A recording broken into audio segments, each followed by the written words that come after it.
सबैजनालाई नमस्ते।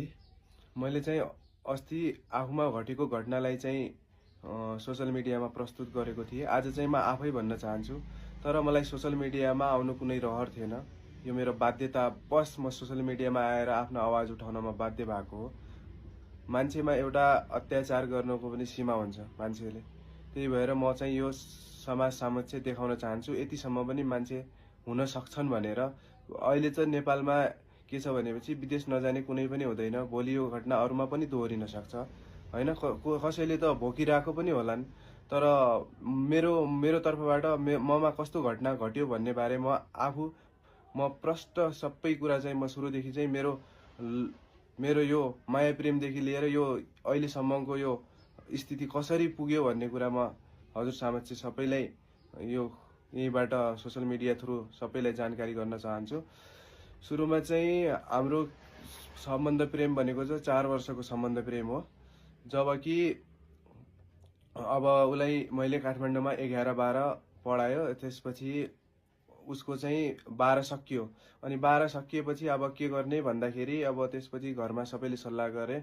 अनि उसको अनि मेरो अनि बुवाको त्रिपक्षीय सल्लाह भयो। अनि त्रिपक्षीय सल्लाह भएपछि अब हामीहरूले अनि अस्ट्रेलिया र अनि अमेरिकाको दुईटै तयारी गरौँ, जताको भिसा लाग्छ अनि ठिकै छ नि त भन्ने हिसाबले उता अस्ट्रेलियाको अनि यता डकुमेन्टेसन गर्दै थिए। अनि उता युएसको पनि गर्दै थिए।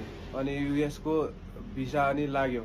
युएसको भिसा लागेपछि अनि ठिकै छ भनेर यता अब युएस नि राम्रै छ, भोलि गएर पढाइ अब युएस भनेको त नम्बर 1 हो पढाइमा त भन्ने कुरा। अब युएस भनेको त अब एजुकेसन सेक्टरमा राम्रै छ, भोलि गएर त्यहाँ पढेर आयो भने राम्रै फ्युचर हुन्छ भन्ने हिसाबले सबैको सहमति भएर अमेरिका पठाइयो। अमेरिका पठाउँदाखेरि यदि के भन्छु भनेपछि उसको हरेक प्रोसेस सबै कुरा चाहिँ मैले गरिदिए हो।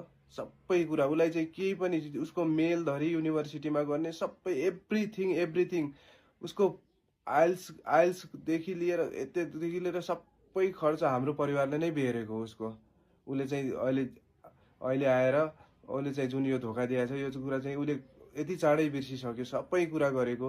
मैले इभन उसको इन्टरभ्यू डेट बुक गर्दाखेरि 4 महिनासम्म नसुतिकन इन्टरभ्यू उसको डेट बुक गरेको छु। त्यसपछि उसले चाहिँ गएको 3 महिनापछि चाहिँ हाम्रो सम्बन्ध 3 महिनासम्म चाहिँ राम्रै थियो। 3 महिनासम्म बोल्ने सबै कुराहरू सेयर हुने गर्थ्यो। अहिले बिस्तारै चाहिँ